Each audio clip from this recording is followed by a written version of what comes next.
दिखा दिया, government of India के रूलिंग और सीडीएस सर्कुलर नंबर। फिर मैंने कहा कि आपने मेजर जनरल और लेफ्टिनेंट जनरल उनका पेंशन बढ़ाने के लिए उनको मिलिट्री सर्विस पे दे दी, जबकि मिलिट्री सर्विस पे उनको लागू नहीं हुआ, बोला नहीं दी। मैंने फट लेटर दिखा दिया। तब जो हमारी मीटिंग थोड़ा कम डिसाइड थी, 1.5 घंटे चली और उन्होंने कहा कि हमें आपसे बहुत कुछ सीखने को मिला है और बहुत तथ्य हमें गुमराह किया गया है। और साथ ही उन्होंने एक बात जरूर कही कि ये 1 रैंक 1 पेंशन है, इसमें अफसरों को ज्यादा फायदा हो रहा है, अफसर सेंट्रिक है, आप लोगों को कम है। मैं इन लोगों से यही सवाल करता हूँ कि 2008 से आपने सारे रैंकों को, देखिए सिक्स पे कमीशन ने ब्रिगेडियर तक 15,600 की स्केल में रखा था। इन्होंने ब्रिगेडियर को उठा के, लेफ्टिनेंट कर्नल को उठा के पहले पेमेंट 4 में ले गए।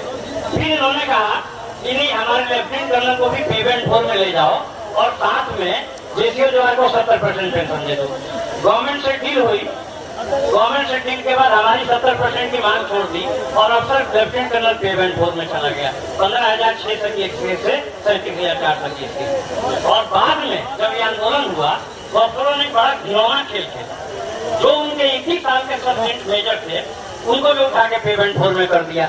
और पेंशन पर्पस ओनली, वर्ल्ड के इतिहास में ऐसा उदाहरण नहीं है यहाँ पेमेंट 3 में सर्विस करे, पेमेंट 4 का फायदा दे। क्या ये फायदा हमारे लिए नहीं कर सकते थे कि भाई हम पेमेंट 1 में है तो हमें पेमेंट 2 में कर दो, हमारे जैसे पेमेंट 2 में है तो पेमेंट 3 में कर दो, उसके आधार पे पेंशन डिसाइड करो। आपने हमें बेसिक पे में मार दिया, आपने हमारी ग्रेड पे, मैं ग्रेड की बता रहा हूँ, पहले आप ग्रेड पे उठाए तो जो जवान था वो ये जो 4th क्लास इम्प्लाई था इससे ऊपर था। अब इन्होंने ग्रेड पे आपको 4th क्लास इम्प्लाई के ऊपर रख दिया, तो आपने हमें ग्रेड पे में मार दिया, हमारी मिलिट्री सर्विस पे में मार दी, हमारी 75% जो 1973 तक मिलती थी वहाँ आपने हमारे साथ घात किया। तो आप घात करके हमें न्यूनतम पे के स्केल के ऊपर रखे हो, तो हमारा पेंशन इंक्रीज कहाँ से होगा? तो मैंने गवर्नमेंट को सुझाव दिया कि 2 ही तरीका है हमारी पेंशन इंक्रीज करने की, आप एमएसपी बराबर कर दो और 75% पे का पेंशन दे दो। तो उन्होंने कहा कि एमएसपी जो है मैं 7th पे कमीशन में बराबर करने की कोशिश करूंगा, लेकिन मैंने कहा मैं 7th पे कमीशन तक वेट नहीं करूंगा। हमारा मुद्दा आज भी है और आज बहुत एडवोकेट लोग भी आए हैं, मैं संपर्क में भी हूँ। मैंने कहा है कि जरूरत पड़ेगी तो मैं कोर्ट का दरवाजा भी खटखटाऊंगा कि 1 जनवरी 2000 से हमें इक्वल एमएसपी दे।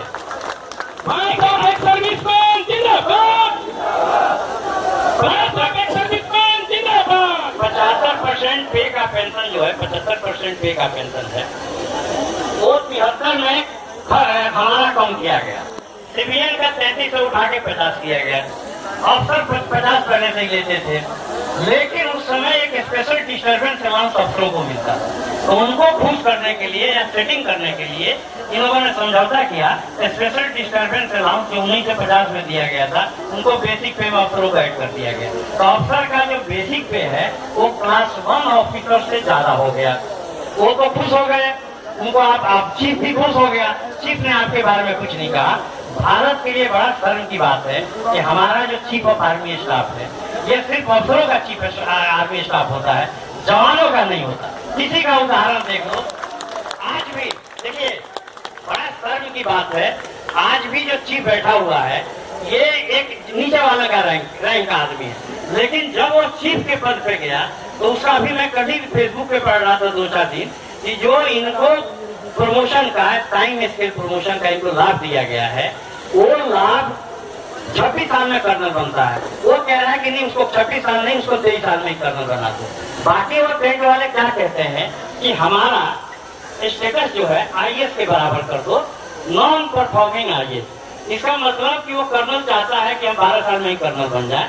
तो सिविल का जितना लाभ है इनको दे दो, फौज का जितना लाभ है इनको दे दो, ये सब लाभ लेके रहेंगे और हमें कुछ नहीं मिलेगा।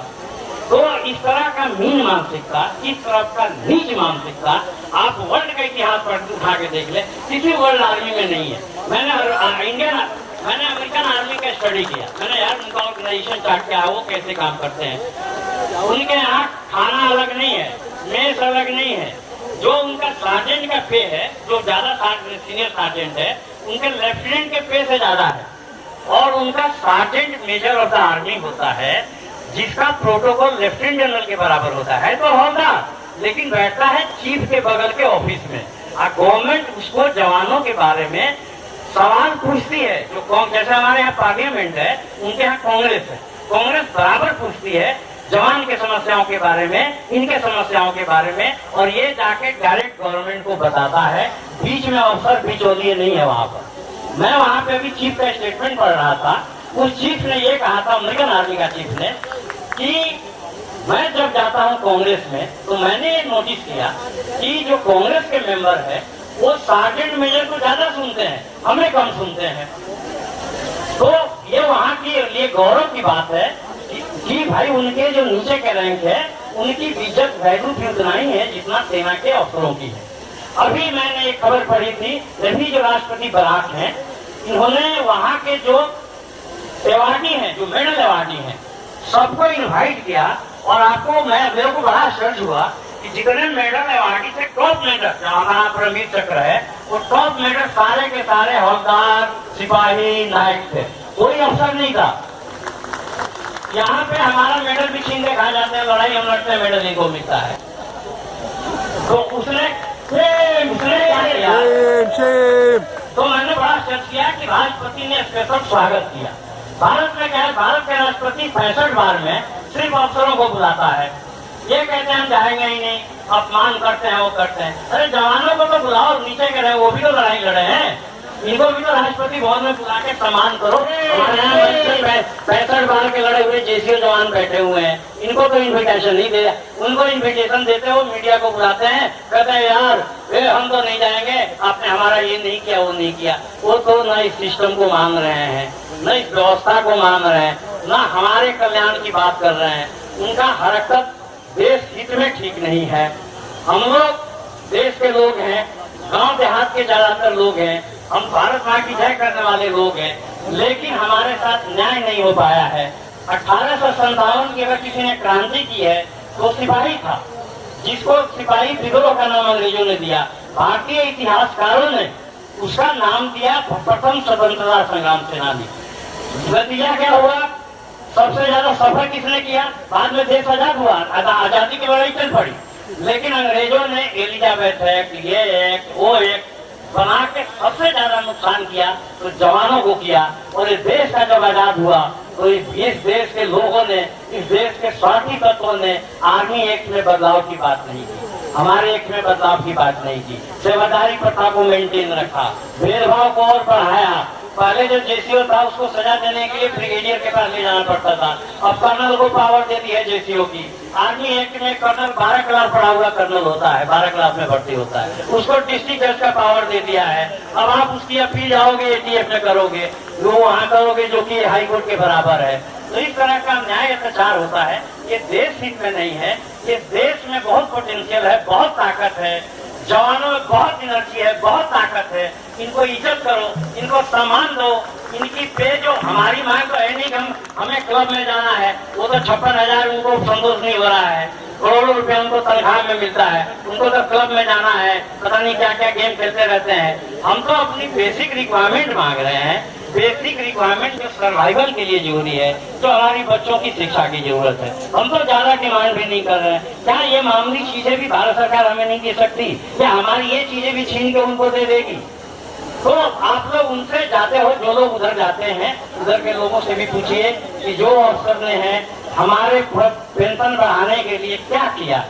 अपने रैंकों को तो 34,500 चार्टर में लेके चले गए, ग्रेड पे 8,000 में लेके चले गए, मिनिमम 8,000 उधर से लेके चले गए, एमएसपी 6,000 कर दी। हमारी क्या है, हम 52 पे थे, 52 पे रह गए। ये तस्वीर है, मैंने बहुत पहले मीटिंग में कहा था, राजीव चंद्रशेखरन जी ने जब मुझे बुलाया था, एमपी हैं, मैंने कहा सर हम 52 पे हैं, 52 प्रमोशन होता है, फिर 52 पे है, इसके बाद प्रमोशन होता है, फिर 52 पे है। हमारी जीएस पे काट लेते हो, बाकी काट लेते हो, 9,300 का जो जेसीओ का स्केल है, जब तक हम जेसीओ बनते हैं उस समय तो वहीं पहुंच जाते हैं। मैंने कहा डू समथिंग फॉर सर, मैंने कहा आप कुछ करिए कि जो 1 रैंक 1 पेंशन है इसमें हमारी बढ़ोतरी हो। ये मैं चंद्रशेखर जी को, सतबीर और सारे अफसरों के सामने इस्लामिक सेंटर है, इस्लामिक सेंटर और इंडिया इंटरनेशनल सेंटर है, 2 जगह किया।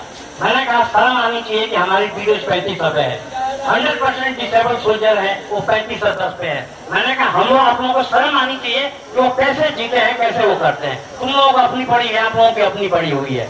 मेरी बात सुने, इस कान से सुने, इस कान से निकाल दिया।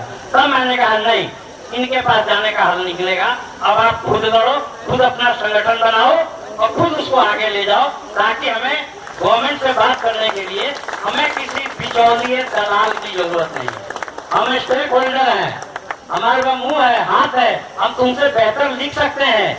आप हमारे जो लोगों के मैं संपर्क में हूँ, कई कंपनियों के सीईओ हैं, कईयों के डायरेक्टर हैं, कईयों के स्कूल चल रहे हैं। तो जो आदमी सिविल में जाके इतना टैलेंट है, विकास करता है, इसका मतलब आपने उसको फौज में अवसर नहीं दिया डेवलप होने का, आपने उसको दबा के रखा। आप टैलेंट को दबा टैलेंट को दबा के रख रहे हो, तो आप देश के साथ गद्दारी कर रहे हो, देश के साथ धोखा कर रहे हो, देश की सेना को कमजोर कर रहे हो, अफसरशाही अंग्रेजियत दिखा के आप इस देश का नुकसान कर रहे हो।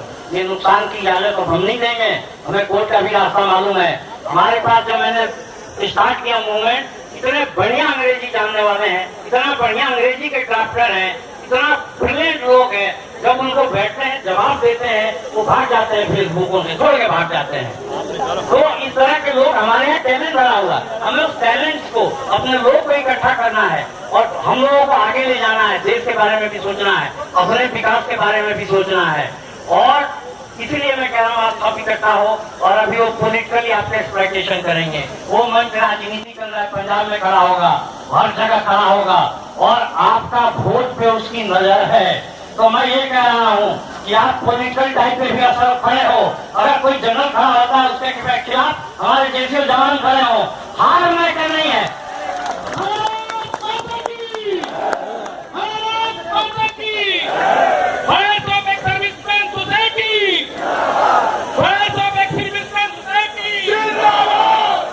हार मैटर नहीं है, डिफीट मैटर नहीं है।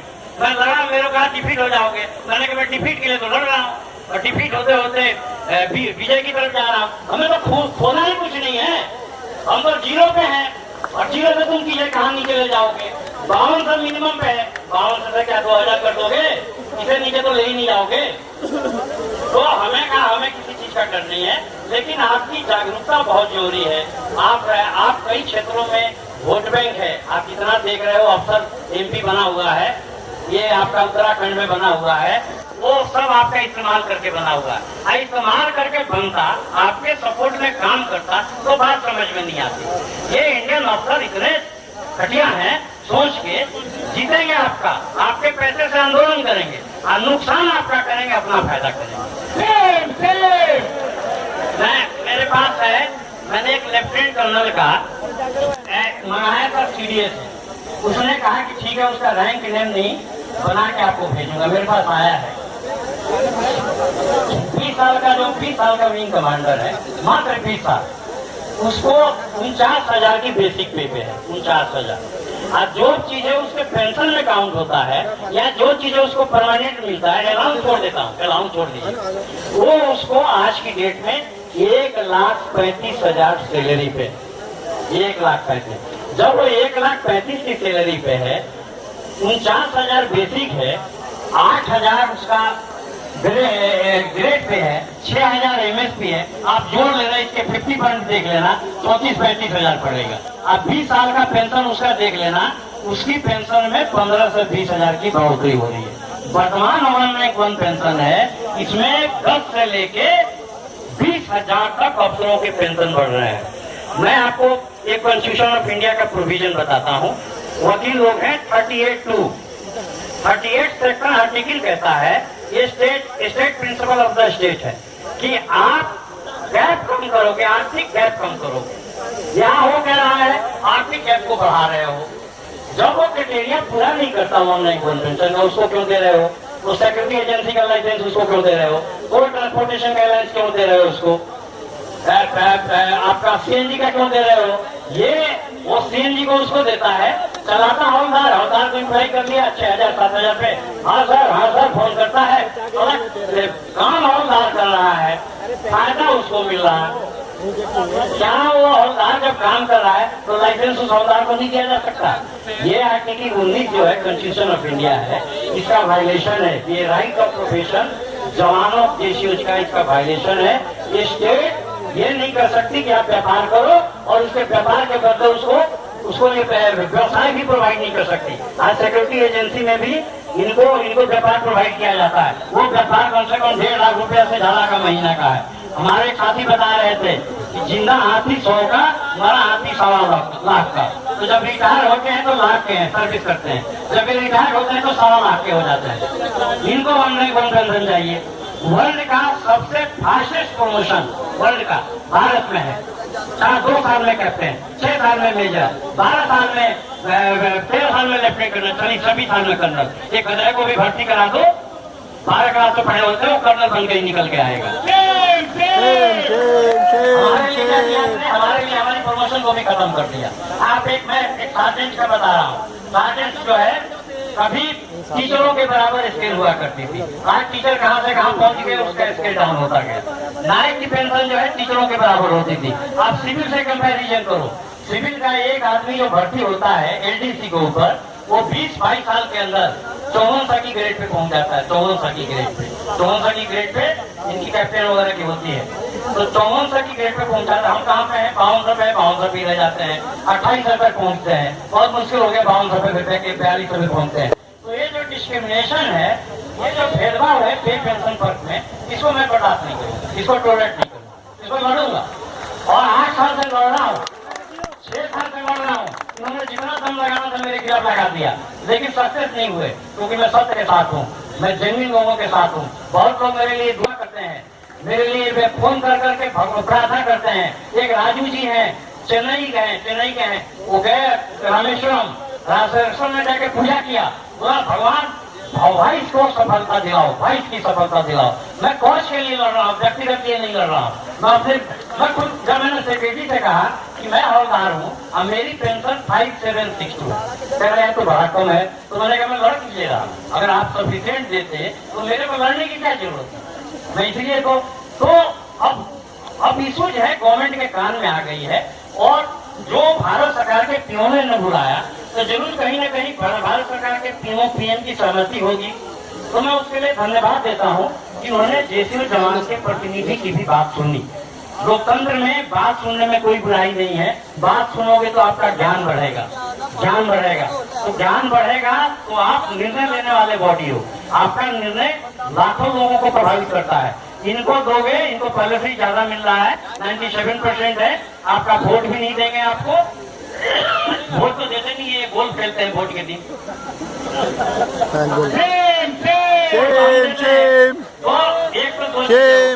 इनको देना कॉन्स्टिट्यूशन के खिलाफ है, इनको देना नैतिकता के खिलाफ है, इनको देना राजनीति के भी खिलाफ है। मैं आपको बता रहा हूँ, जेटली जी जब आए तो सतबीर एंड कंपनी सबसे ज्यादा जेटली जी के नजदीक थी। मैं इनको रोज स्टेटमेंट पढ़ता था। आज जेटली से मिले, कल मिले। इन्होंने क्या किया, 1 रैंक 1 पेंशन के इशू के साथ अपना रैंक पे का इशू क्लब कर दिया। रैंक पे का उन्होंने कहा कि इसको शामिल कर दो। I was the first man, मैंने इसका विरोध किया, ढंग से विरोध किया। लेकिन हुआ क्या, अब बहुत ढंग से विरोध नहीं कर पाया, पब्लिकली नहीं कर पाया। विरोध ये हुआ कि मेरे को फोन आया, बोला भाई आप विरोध कर रहे हो। मैंने कहा ऑनलाइन कौन पेंशन होने दो, ये रैंक पे बाद में करा देना, इसलिए तो आप कोर्ट गए हो। तो पिछली सरकार इनको रैंक पे नहीं दे रही थी, तो इन्होंने जेटली जी को 1700 रुपया जेटली जी से ले लिया। 1700 करोड़ पैसा ले लिए जेटली जी से। जेटली जी बहुत बढ़िया, बहुत बढ़िया, बहुत बढ़िया। अब बाकी जेटली जी नहीं मान रहा है, तो सबसे ज्यादा ये जेटली जी को गाली दे रहे, सबसे ज्यादा। सतबीर का स्टेटमेंट पढ़ना, बहुत बढ़िया, ये सरकार बहुत बढ़िया है। हमारे कई ऑफिसर एमपी बन गए, 5 या 6 अफसर एमपी बने हैं इनके, और कई अफसरों की पत्नियां भी एमपी बनी है। खूब तारीफ, बीजेपी बढ़िया है, बीजेपी बढ़िया है। राज्यसभा का जब टिकट नहीं मिला कि राज्यसभा का टिकट दे दो, ये दे दो, वो दे दो, मोदी जी को गाली देना शुरू किया, मोदी जी खराब है, मोदी जी खराब है, मोदी जी खराब है। सच ए सेल्फिश पीपुल, सच ए डर्टी पीपुल आपको नहीं मिलेगा। जो कल जिसको तारीफ करते हैं आज गाली दे रहे हैं, और जिसकी तारीफ पहले करते थे उनके पैसे उनको मिल रहे हैं पॉलिटिकल पार्टी से, और पैसे मिलके जैसे जवानों को पूरा देश में गुमराह कर रहे हैं। अभी जो टेबल इश्यू हुआ है, हमारे जवान जब मुझे मिलते थे, मैं उनको जागरूक करता था कि कुछ नहीं बढ़ेगा, ये अफसर आपको बढ़ने नहीं देगा। सबने जोड़ा कि एरियल बढ़ रहा है 50, 20,000, 70,000। किसी ने सोचा होगा भाई 70,000 मिलेगी तो भैंस खरीद लेंगे, वो खरीद लेंगे, लोन चुका देंगे। सबने जोड़ के रखा हुआ था। मेरे को बुलाया, मैंने कहा मिल गया। जब टेबल दिखाया तो मेरे को बोलो पढ़ो। मैंने कहा मेरे को पढ़ा के रहो, तो मैं पहले से ही पढ़ा मैं तो आपको पढ़ा रहा था तो आपको समझ नहीं आ रही थी, अब जब पढ़ रहे हो तो आपको समझ रही है। तो हमारे अंदर